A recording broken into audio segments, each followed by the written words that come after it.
Welcome to Telugu 70mm channel. గత 2 రోజులుగా ఏదైతే మంచు ఫ్యామిలీలో ఒక ప్రకంపనలు వస్తున్నాయని మనం అందరం చూస్తున్నామో, వాటిలన్నిటికి తెర పడుతుందా లేదా అనే విషయం మీద మనం అందరం చూస్తూనే ఉన్నాము.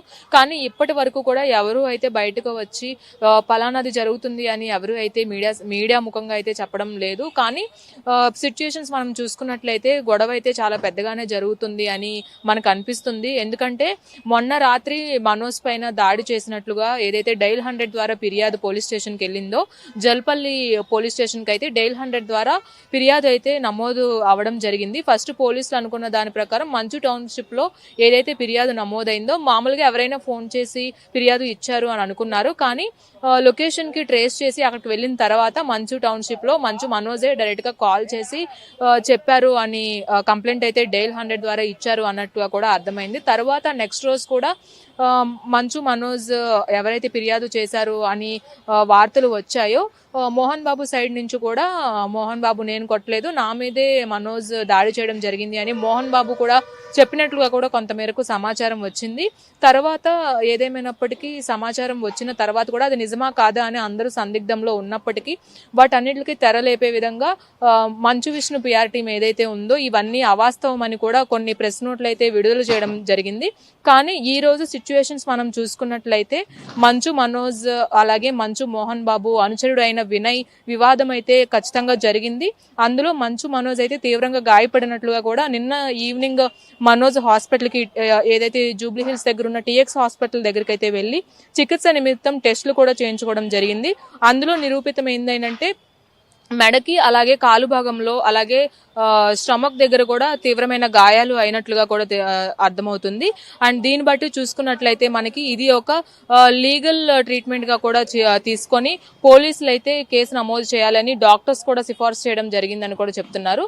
దీన్ని బట్టి పోలీసులు కూడా ఈ రోజు మంచు మనోజ్ దగ్గరికి వెళ్ళి స్టేట్మెంట్ తీసుకుంటారు అని కూడా వార్తలు వచ్చాయి. అదే విధంగా పోలీసులు కూడా మంచు టౌన్షిప్ ఏదైతే జుల్పల్లి ఉందో మంచు టౌన్షిప్ దగ్గరికి వెళ్ళి మంచు మనోజ్ యొక్క స్టేట్మెంట్ ను కూడా పోలీసులు తీసుకోవడం జరిగింది.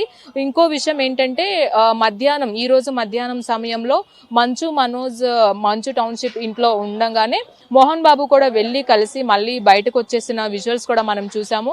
అండ్ అలాగే మంచు లక్ష్మీ ప్రసన్న ఎవరైతే ఉన్నారో ముంబైలో ఉంటున్నప్పటికీ విషయం తెలుసుకొని హుటాహుటిన ఆమె బయలుదేరి ముంబై నుంచి హైదరాబాద్ మంచు టౌన్షిప్ లో ఉన్న మంచు మనోజ్ ఇంటికి చేరుకోవడం జరిగింది.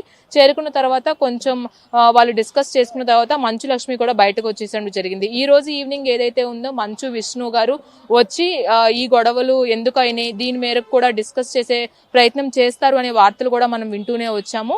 దీని మేరకు ఏమైందంటే ఈవినింగ్ వరకు కూడా మంచు విష్ణుకి సంబంధించిన 40 మంది బౌన్సర్లు కూడా ఇంటి వద్దనే ఉన్నారు. అండ్ అలాగే ఆ బౌన్సర్లను చూసిన తర్వాత మంచు మనోజ్ బౌన్సర్లు ఎవరైతే ఉన్నారో 30 మందిని కూడా లోపలికి వెళ్లకుండా ఆపేసిన విధానం కూడా మనం చూసాము. ఎందుకు బౌన్సర్ని లోపలికి రానివ్వడం లేదు, నిజంగానే పెద్ద గొడవ అవుతుందా అని కూడా అందరూ అత్యంత ఉత్కంఠగా చూసినప్పటికీ మంచు విష్ణు ఎవరైతే ఉన్నారో మంచు టౌన్షిప్ కి అయితే వెళ్లకుండా మాదాపూర్ లోని ఒక ఏరియాలో వాళ్ళ ఇంటి దగ్గర కొంచెం ఈ గొడవ గురించి డిస్కస్ చేసే విధంగా కూడా ఉంటుంది అని కూడా పరిస్థితులు ఇప్పుడు మనకు అర్థమవుతున్నాయి. ఏదేమైనప్పటికీ ఆస్తుల వివాదంలో విద్యానికేతన్ ముఖ్యంగా ఏదైతే విద్యానికేతన్ కి ఆయన ఎవరైతే ఉన్నారో వినయ్ విద్యానికేతన్ కి కొంచెం మేనేజర్ గా కూడా ఉన్నారు అని కూడా మనకు అర్థమవుతుంది.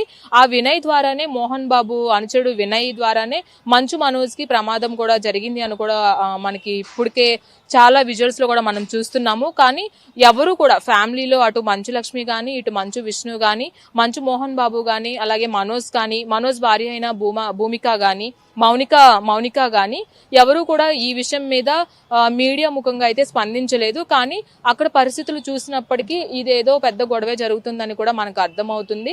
కానీ ఎట్టకేలకు ఒక కొలిక్కి వస్తుంది, ఈ పోలీసుల ఇన్వాల్వ్మెంట్ లేకుండానే అంతర్గత చర్చల ద్వారా ఒక కొలిక్కి వస్తుంది అనుకున్న టైంలో ఇప్పుడు ఈ గొడవ బౌన్సర్లను చూసేటప్పటికి ఇంతమంది బౌన్సర్లు ఎందుకు వచ్చారు, అన్నదమ్ముల మధ్య గొడవ ఇదొక పెద్ద గొడవగా మారే వివాదంగా కూడా మనం చూసుకోవచ్చు.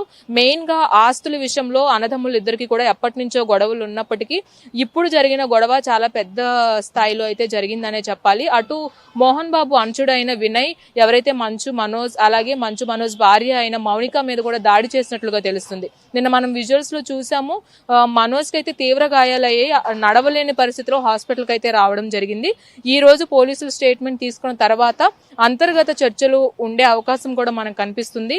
ఇంకా మంచు ఫ్యామిలీలో అయితే ఎటువంటి క్లారిటీ లేదు ఈ గొడవల పైన గానీ, గొడవలు అసలు ఎందుకు వచ్చాయి, ఇలా కొట్టుకోవడం ఏంటి, ఫస్ట్ ఇది మూవీ ప్రమోషన్ కోసం చేశారు అని కొంతమంది కప్పిపుచ్చినప్పటికీ ఇది వాస్తవమైన ఘటనని ఈ రోజు పరిస్థితులు అయితే మనకు చెప్తున్నాయి. దీన్ని బట్టి ఇంకా వివరాలు అయితే మనకు తెలియాల్సి ఉంది. వీడియో జర్నలిస్ట్ అష్రఫ్ తో రాణి, తెలుగు 70mm, హైదరాబాద్.